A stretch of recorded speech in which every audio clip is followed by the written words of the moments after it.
Wu-Tang An American Saga just ended its third and final season, in which this season it takes place after the release of their first album, Into the Wu-Tang, the 36 Chambers, in which we follow each member of the group, their success after this album, and their success individually, in which some members got a solo album, as we all know, and some didn't, or at least they would eventually. But we also get to see how all the infighting within the group and all the success and fame can go to some people's head, and how RZA is trying to keep everybody together and keep everybody's focus, but at the same time, he's too busy trying to handle everybody that everybody's growing resentful towards RZA. Now, of course, my history with the show and the Wu-Tang Clan as a rap group, I was always aware of the Wu-Tang Clan, but wasn't really the hugest fan of them up until I finally watched the show last summer. I watched the first 2 seasons, loved it, and became, well, I'm increasingly becoming a fan of the Wu-Tang Clan. And of course, some of the members within the Wu-Tang Clan I had already heard about prior to the show and was already somewhat of a fan of, especially RZA and all his musical outputs with other artists in a couple of movies, particularly Quentin Tarantino. But RZA, played by Ashton Saunders, he was definitely the standout this season because, like I said, it basically explores how he's too busy trying to handle everybody and handles everybody's careers and how they're growing resentful of him. We also get Raekwon and how he's basically trying to stay in one lane, but RZA, he's trying to move out of that lane, trying to expand beyond the box they started out in, and how that factors into their second album, Wu-Tang Forever. We get to see more of Ghostface and his relationship with his girl and the kids they made together. Divine, he was also a standout this season. In fact, he had one of my favorite episodes in which he's busy trying to manage everybody and he's struggling, but he just can't get everybody on the same page. It's one of the episodes in the second half. You know what it is. If you know what I'm talking about, you know what I'm talking about. In ODB, we get to see how, of course, we know from real life, but we get to see this season how his destructive behavior is kind of a hindrance on his career and his life, and how that would ultimately get the better of him. Unfortunately, as we all know, he is not with us anymore. But I do like how this season, it continues on pretty much the structure of the first 2 seasons, in which we had a couple of anthology episodes.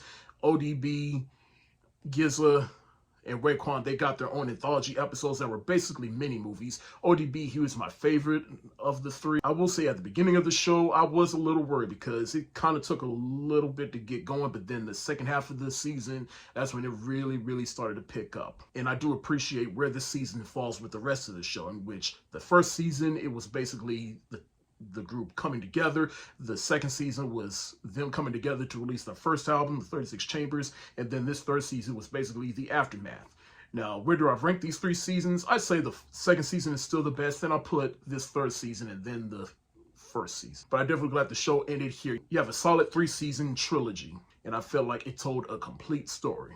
I'm gonna give Wu-Tang An American Saga Season 3 the hard eyes emoji. Swarm is a 7-episode series. I don't know if it's a mini-series or they're gonna be a second season. I don't know, but either way, it's a show that came out on Amazon Prime a few weeks ago, and it's about this girl named Dre who is a huge fan of the singer named Nyjah, in which anybody that talks negatively about her, whether it's in front of her face or online, she kills them. So yeah, she has a very unhealthy fandom of this superstar, in which it also kind of parallels how people are huge fans of Beyonce or part of the Beehive. In fact, this show is basically a metaphor of how stan culture can take things too far and how they can be obsessed of someone to an unhealthy level. So yeah, I was a little late to this party, but I finally got a chance to watch it, and I was very impressed with the show, but at the same time, I was very unsettled by this show because, like I said, this is like stan culture to the highest level. And shit, Eminem Stan ain't got nothing on Drea. But the girl Dre, she is played by Dominique Fishback, who is an up-and-coming actress, and she's good in some things that I've seen her in, and she's especially good in this. She does a good job of just playing just that unhinged and unsettled fan of this singer named Nyjah, and you're just like, why are you doing this? Just stop, get help. Donald Glover is one of the producers of this show, and yeah, this is definitely right up his alley. Some other notable performances on this show are from Damson Idris, who is on this show, Kiersey Clemens, some other guest appearances, but most notably, Chloe Bailey, who plays Dre's best friend, in which, spoiler alert, she kills herself at the beginning of the show. Dre and Chloe Bailey's character, Marissa, they have a special bond because of this singer named Nyjah. But Marissa, she's kind of moved on, in which Dre, she didn't. So it's just everything Dre does on the show is for Chloe. And it also kind of factors into the ending of the show, which I won't spoil, but let's just say the ending of this show is a little weird. I didn't quite get it. I mean, I get it, but it's just one of those endings that kind of took a left turn, and really the show should have ended in the episode beforehand. But overall, I really dug this show. If you have any thoughts about the show, please let me know in the comment section below, because this is definitely a controversial show for a lot of reasons. If there is going to be a second season, I'm kind of curious as to what that would be. But if there's not, I'm glad it ended here. I'm going to give Swarm the thumbs up emoji. I finally got around to watching Unprisoned, which is a new show on Hulu starring Delroy Lindo and Kerry Washington. In which Kerry Washington, she plays a therapist, and her father, played by Delroy Lindo, he comes out of prison after 17 years. He's trying to readjust to life after being in prison, but also trying to make amends with his daughter and trying to maintain a relationship with her, because she didn't always have the best childhood growing up, and he's trying to pretty much make things better while also trying to better himself and be a grandfather to her son. But the show is also a little bit more deeper than people give it credit for, because the show is called Unprisoned. It's not just him getting out of prison, but it's also about how we are all prisoned within our minds, with holding on to trauma and holding on to things in our lives that probably isn't particularly healthy. And the way this season ended, I am curious to know if there's a second season, because the way it ended, like, I gotta see what happens after that. But Kerry Washington, I've always loved her. She's been my top celebrity crush for a long time, and she is excellent here. She's funny, and she's dramatic when she needs to be dramatic, and she works for this film. And Delroy Lindo, I'm glad people are finally giving him his flowers after being in The Five Bloods, and he works on this show. I'm gonna give Unprisoned the heart eyes emoji. Bel-Air just wrapped its second season, in which it takes place after the events of the season finale of the first season, in which he's getting back with his family and he forgives them for everything. And so now we got all these story arcs that just kind of overarching with each other, and it pertains around all the different characters within the family, such as Will Smith. He's part of this street basketball team, but his coach, he's in deep with some people, and then he seeks help from Will Smith and Uncle Phil to help him get out of that stint, or else it's going to affect Will Smith's basketball future. Will and Carlton compete for this award. They also help Ashley trying to get their teacher back, played by Tatiana Ali, which is, they try to help her get her job back. Hillary's trying to maintain her social media presence, and her relationship with Jazz starts to fuel up a little bit. And then one of her past boyfriends comes in. Uncle Phil, he joins this new law firm, in which he's really enjoying it. But then Aunt Viv, she's really settling into her art career. And both her and Phil's careers just kind of clash with each other about what they want, and Jeffrey finds his long-lost son. And there's a whole lot of other stuff going on into the season. You just got to watch for yourself. But once you see how they all come together, especially in that finale, I just loved it. Like, to me, this finale was definitely a good palate cleanser from the Snowfall season finale, that's for sure. In which Carlton, and spoiler alert, Carlton finally reveals that he has a drug problem. I watched the first season of Bel-Air a couple of months ago, and I was surprised with how good it is, especially since I was too stubborn to watch it. And I felt that with this second season, they maintained what made that first season so good. I'm going to give Bel-Air Season 2 the heart eyes emoji. Finally got a chance to go watch Air, which is a biographical film about Nike and how they convinced Michael Jordan and his parents to make Michael Jordan's own brand of shoe called the Air Jordan. Now, I'm not the hugest basketball fan, nor am I a sneakerhead, but I was curious about this story because I'm always interested in movies about the business side of things. And to me, I was very interested in this. And then after watching, I was like, dang, I actually want a pair of Air Jordans now, because them just really do look good. And of course, this is also Ben Affleck's directorial outing in years since Live by Night back in 2016. And I thought he did an excellent job with the material here. And he also plays the CEO of Nike here. But some of the other performances include Matt Damon, Chris Tucker, Marlon Wayans, Jason Bateman, and Viola Davis, who plays Michael Jordan's own mother at the request of Michael Jordan. Now, I will say I love Viola Davis. To me, she is the Meryl Streep of black people. But I felt like right here, it was one of those things that are like, she didn't do too much dramatic acting like she usually does, but I feel like this is just one of those roles like you could have handed this off to another aspiring black actress, but hey, if Michael Jordan says you're good enough to play his mother, you better take that shit. But Matt Damon, he is excellent in this movie as well. Another standout performance to me is Chris Tucker, who doesn't really do that many movies, especially within the past 10 years, but here when he does, he excelled. And the way they utilized him here, it worked. You can tell here he is maturing as an actor. The other things I like about this movie is just again how they explain the business side of things and how it's also an homage to the 80s. And of course we all know the end result of the story, but it's the journey getting there that was very interesting, and how everybody just come together to convince Michael Jordan. And especially at a time when Nike, they were really struggling, because what I didn't know is that at the time it was Converse, Adidas, and Nike at the very bottom of the stock market chart in terms of sneakers. But they saw something in Michael Jordan that was very special and that they could very benefit from. Well, they weren't trying to exploit him, but they just knew they struck gold. And my only issue with this movie is just the pacing at times. I feel like it had some very spotty pacing, but then once it got going, especially with the dialogue and the interesting parts, it got going. I'm going to give Air the thumbs up emoji. I have never seen the Evil Dead series, and with Evil Dead Rise heading to theaters very soon, I said, now's a good time to finally watch these movies for the first time, starting with the original classic, The Evil Dead, which came out in the 80s. It was directed by Sam Raimi, who made some of my favorite movies of all time, Spider-Man and Spider-Man 2, in which these group of people, they go in a cabin in the woods and come across a Book of the Dead. They read it and summon some curse in which the people within the cabin, they get cursed and turn into these evil zombie cursed people, and they just start torturing each other or start torturing the house. And the last one standing is Bruce Campbell's character, Ash. Now, clearly this movie was made on a shoestring budget, but it also works in the movie's favor because it works to the charm of the movie. It's cheesy, but it's also scary in just the right ways. I was just having a ball with how Sam Raimi, he pulled off some of the effects in this movie, and the people that got cursed, I was just hilariously unsettled by them. And of course, this movie made an icon out of Bruce Campbell's Ash. It made Sam Raimi a household name as a director. I'm really digging this movie. I can't wait to see what the rest of the series holds.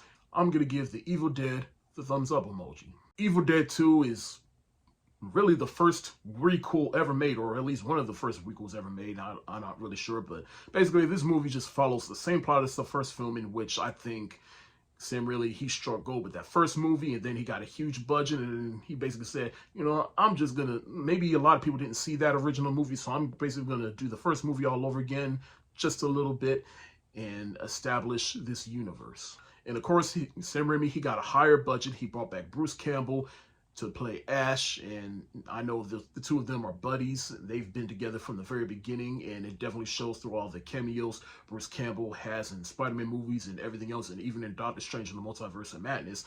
And it's also made sure with Ash versus Evil Dead, the TV show, which I am going to watch at some point. It's just right now I just don't have the time. Maybe, I don't know. But this movie is definitely the first movie, but cranked up to 11. I'm going to give Evil Dead 2 the thumbs up emoji.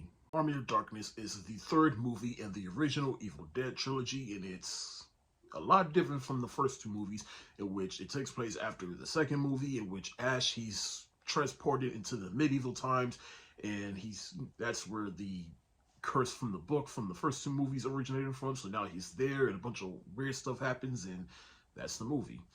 Now, I've always heard about Army of Darkness and how different it is from the first two Evil Dead movies, and some people like it, some people don't, but me watching it for the first time is definitely the weirdest of the three movies. Bruce Campbell, he gives 110% in this movie. He just embraces the silliness and bizarreness of this franchises, and he excels at it.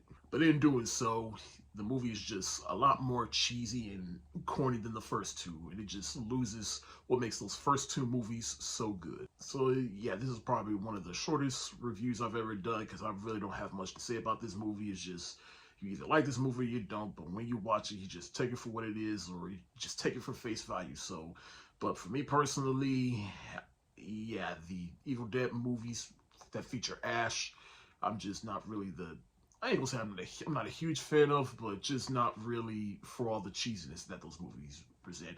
But I do like the practicalness of these movies, though. It's just the cheesiness. It was just too cheesy for my taste. So for that, I'm going to give Army of Darkness the shoulder shrug emoji. Evil Dead 2013 is by far my favorite of these first 4 Evil Dead movies.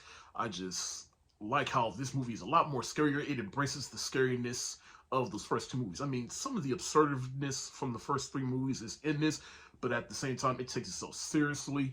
I just love how scary this movie is. This movie actually came out 10 years ago in 2013. And story-wise, it just works, in which you have these group of kids. They go in a cabinet in which one of them, she's trying to detox herself, but one of them finds the book. And, well, really, that's probably the only thing I don't like about this movie is that the dude that finds the book, he finds it, and there's clear warnings that say, do not open this book, do not read this book, do not recite anything from the book. And he does it anyway, so immediately I'm just like, bro, what are you doing? But the hardest story is Jane Levy's character. She is a former drug addict and she's trying to detox herself. But then once all the scary shit starts happening, she's trying to convince her friends, but they think she's just having another episode, but she's really not, and that she gets cursed. And so now all the friends are trying to get out of here. But then she ends up being the hero in the end. But I've seen Jane Levy in a bunch of stuff, particularly Zoe's Extraordinary Playlist, which is probably my favorite thing that she's done. But here, I'd say this is probably her best performance right here. I'm going to give Evil Dead 2013 the thumbs up emoji. Flashdance is celebrating 40 years, and this is probably my second time ever watching this movie. I watched it 10 years ago, back when I was in college for the first time. And it's a story of this girl. She wants to be a dancer, but she's a welder during the day, and then she works at this club as a dancer at night, and then she meets this guy that could possibly help her get into the dance school that she wants to, and hey, that's her movie.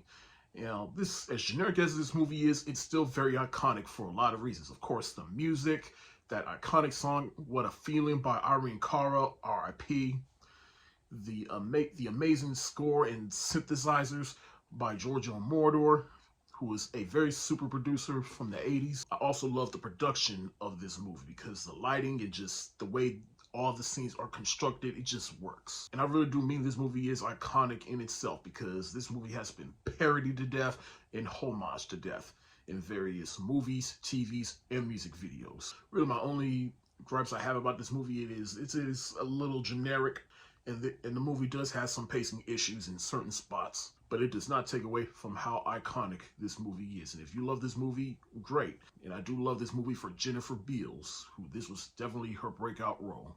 I'm gonna give Flashdance the thumbs up emoji.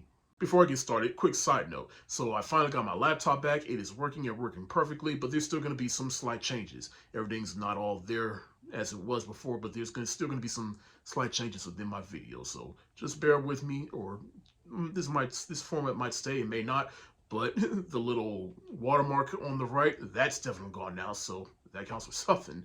But Guardians of the Galaxy Volume 3 heads to theaters this weekend, so I watched the first 2 last week, and so now let's review them. So Guardians of the Galaxy Volume 1, I remember when this came out almost 10 years ago in 2014, this was a wild card for Marvel, but I didn't see it as a wild card because at that point, they had earned the goodwill to try new things, in which this is the introduction to the Guardians of the Galaxy, in which you have Peter Quill.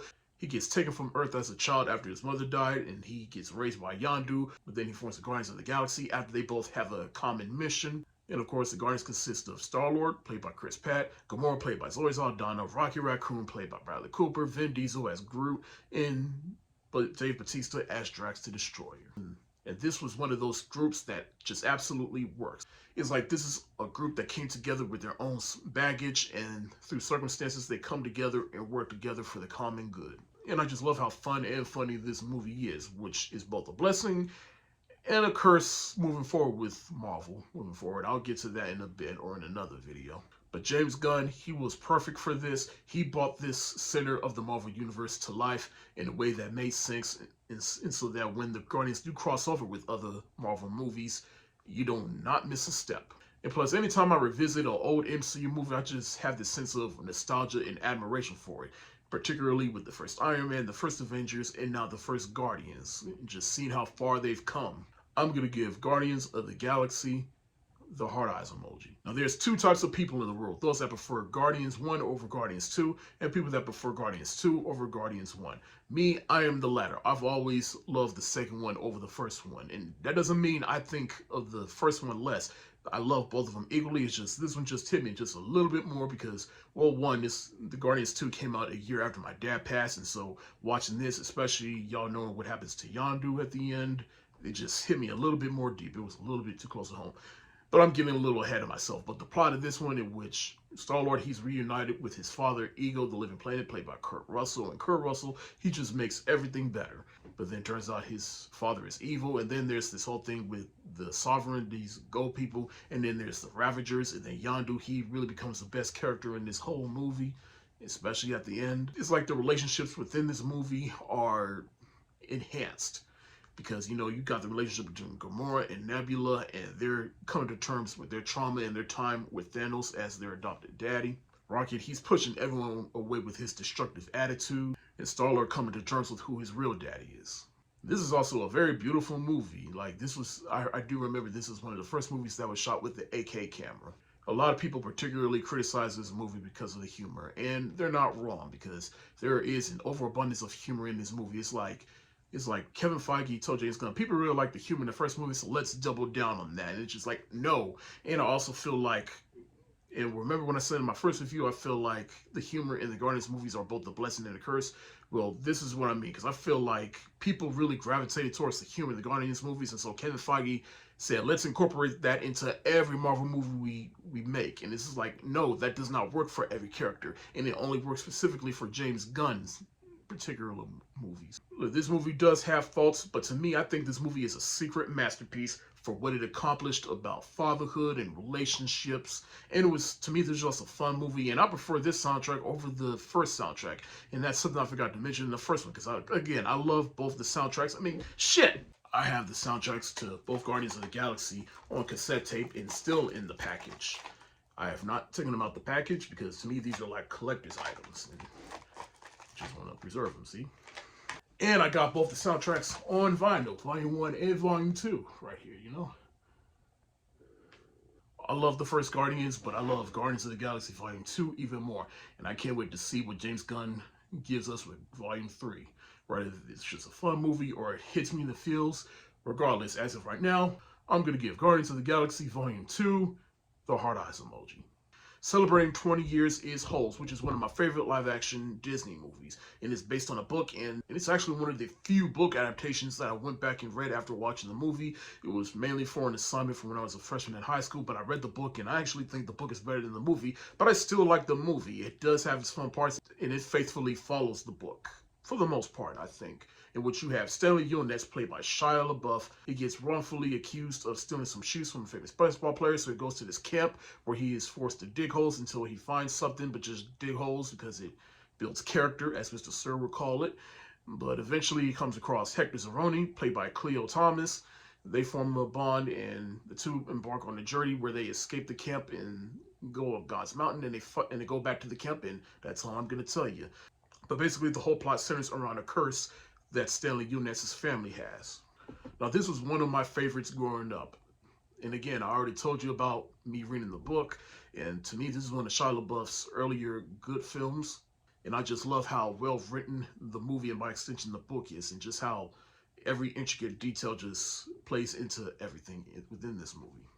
And the cast definitely makes up for this movie, from Sigourney Weaver, Jon Voight, Tim Blake Nelson, Patricia Arquette as Kissing K. Barlow. And that's another thing I like about this movie, is how it has all these flashbacks, and the flashback follows into the main story arc and how it all comes together. This movie was definitely marketed wrong growing up, because I do remember just seeing the boys in the desert all digging up, but what the commercials didn't tell us is all the flashbacks. And of course, this movie gave me one of my favorite memes ever. I'm tired of this, Grandpa. That's too damn bad! To me, this is one of those movies that aged like fine wine. If you haven't seen it, I highly recommend it. I'm going to give Holes the hands up emoji because it is a masterpiece. And until next time, You keep digging! Well, excuse me. Continuing my monthly viewing of a Mission Impossible movie leading up to Mission Impossible Dead Reckoning Part 1 is my favorite within the franchise, Mission Impossible 3. Yeah, you heard me right. I actually prefer this one as my favorite, and mainly because of J.J. Abrams. He took what was good about those first two movies and just amplified it and made it into a fun, bombastic action movie. And to me, this is also where the series really started to find its stride, in which you have Ethan Hunt. He gets married, he finds love, but he's struggling between balancing his personal life and being an MIF agent. And he goes up against Philip Seymour Hoffman, rest in peace, in which they're trying to get the rabbit's foot. And he has a whole new team comprised of returning characters like Ving Rhames, and then Maggie Q, and then Simon Pegg, who would go on to be a series regular throughout. And I also just love how real and fun this movie is, because it does really tie into Ethan Hunt's personal life just a little bit more about, he's trying to keep his wife safe, and then he's lost as an agent at the beginning of the movie played by Kerry Russell, and then how it takes a toll on him on how he can't protect everybody. And this is also, to me, one of J.J. Abrams' best films in my opinion. I'm going to give Mission Impossible 3 the hands up emoji, because to me this is a masterpiece. A couple of weeks ago, I did a Michael Bay double feature with Pain and Gain and Transformers 4. So now let's talk about Pain and Gain, which, in my opinion, is one of Michael Bay's better films. Though the only issue I really have with this movie is that it's based on a true story where people actually died, and Michael Bay, he just took it and turned it into a dark comedy. But other than that, if you just look at it like, because Michael Bay, he always liked the Coen Brothers, and that's essentially what this movie kind of is. This is a more darker and cynical and just violent version of the Coen Brothers movie. But the plot is, you have these bodybuilders, they get together, they find somebody, kidnap him, torture him until he signs away all his assets, and they get away with it. And eventually they come across someone else in which they accidentally killed, and so now they have to get rid of the bodies, but the authorities eventually get to them, and yeah, that's essentially the movie right there, in which it stars Mark Wahlberg, Dwayne Johnson, Anthony Mackie, Tony Shalhoub, Ed Harris. Now, as far as the cast goes, everybody I thought did a good job, particularly The Rock. This is one of those roles where I do like The Rock in, where he's just a coked up bodybuilder. But to me, the best character is Ed Harris's character, because he's the detective that's investigating this gang, and I felt the movie got a lot better than it did once he came into the frame, because we see the detective side of things and him just trying to uncover what happened to Tony Shalhoub, because initially Tony Shalhoub's character, he tells the authorities, but they don't believe him based on how bizarre and unbelievable it is, until Ed Harris's character comes in like, all right, look, I'm retired, but I'll still help you, and clearly they did something to you, so let's investigate this. And we all know the real story, in which some of them got free, but the two main ones, they got sentenced to death and still are sentenced to death. Overall, I do like this movie. I think it's Michael Bay's better films, but it is an awkward move because, again, it's based on a true story where people actually died. And Michael Bay, he wasn't the best person to handle this material. I mean, for what he gave us, it was fun, but at the same time, I think this story would have been better served if it was in better hands. I'm going to give Pain and Gain the shoulder shrug emoji. Praise This was released on Peacock a couple of weeks ago, and it stars Chloe Bailey, in which her father takes her out of town to her uncle's house and to be with her cousin, and her cousin enters her into a gospel singing competition in which they inject some new life into the gospel music they're playing, and that's basically the movie. Nothing too complicated, pretty straightforward. It's basically your typical music competition movie. And Chloe Bailey, she is great in this film. I gotta say, between her and Halle, they're having a heck of a year, because Chloe Bailey, she had Swarm, and now she has this, and who knows what she might come up with later. And then Halle Bailey, she got The Little Mermaid coming out this year. But to me, this is just one of those movies. It's just a fun, feel-good type of movie, and I do like gospel music, and especially when they infuse different styles of music into the gospel music, because that's basically all gospel music is. You just take a regular song, inject some religious themes in it, and boom, there's your song. I'm gonna give Praise This the thumbs up emoji.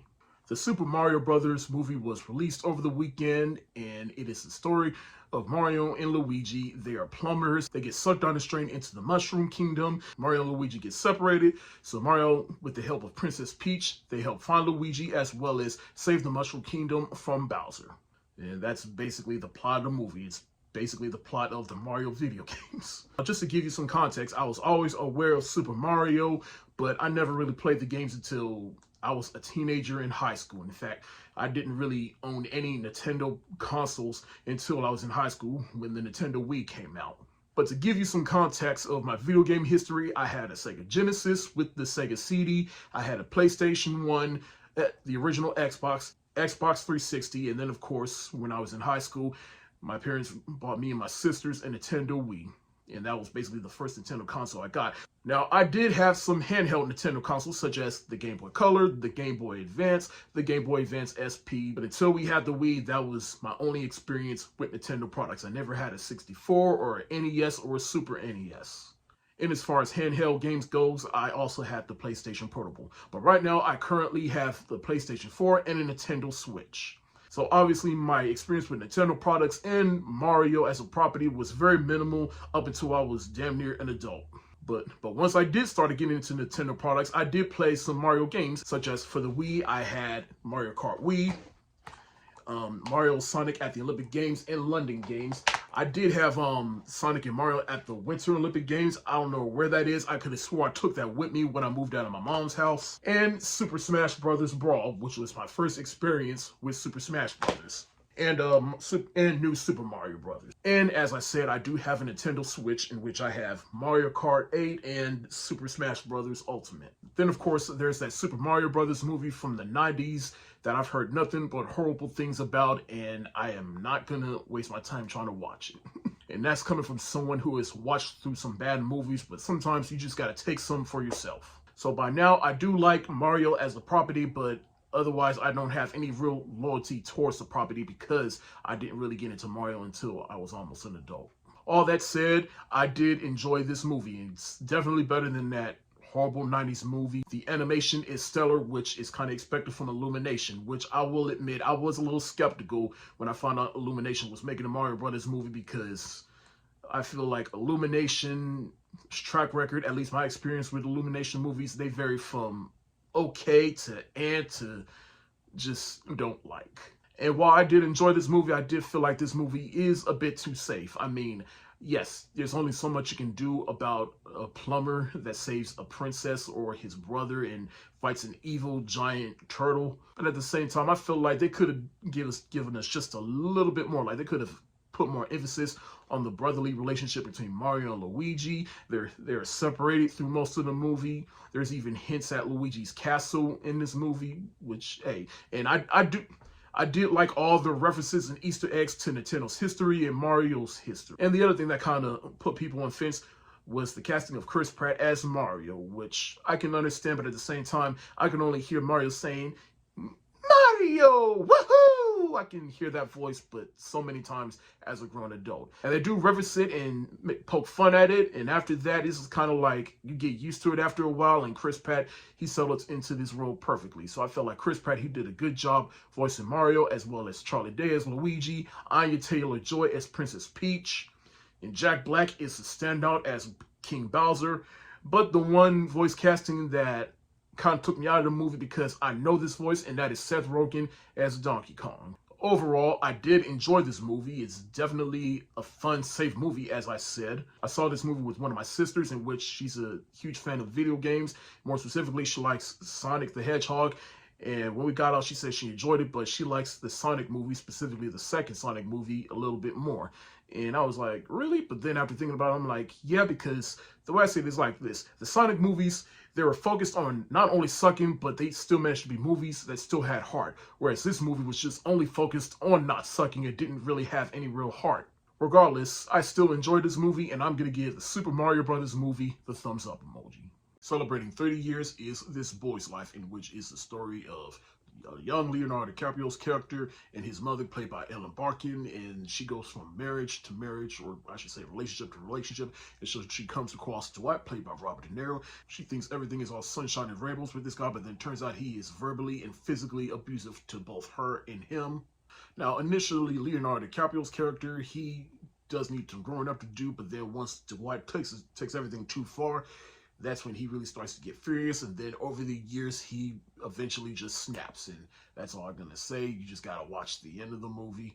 But I remember I used to watch this movie all the time on like HBO and Cinemax, and was very surprised by the movie and the performances, particularly Leonardo DiCaprio. He was so young, back when he was all young and scrappy, but then somewhere between Romeo and Juliet and Titanic, everybody's all like, oh my God, Leo, he's so cute.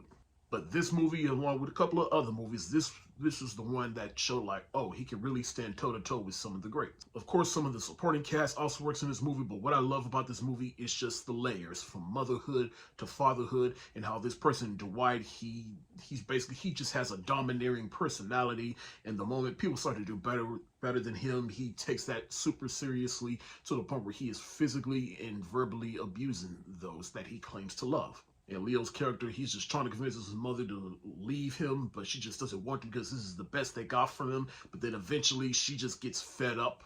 And this is also based on a book, which is based on a true story.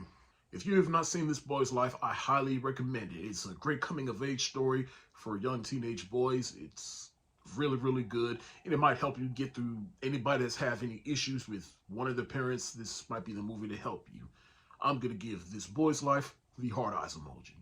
And the other half of my Michael Bay double feature is Transformers Age of Extinction, in which, to me, this is probably the worst of the series, in my opinion. It's too long, too overbloated. The CGI is not the best. I mean, it is at times. I'd be lying if I say I didn't have fun with this movie at times, but to me, this is just one of those movies that I'll have fun while I'm watching, but then it'll start to annoy me or frustrate me the more I think about it for more than 30 seconds. In which this movie takes place after the events of the third movie.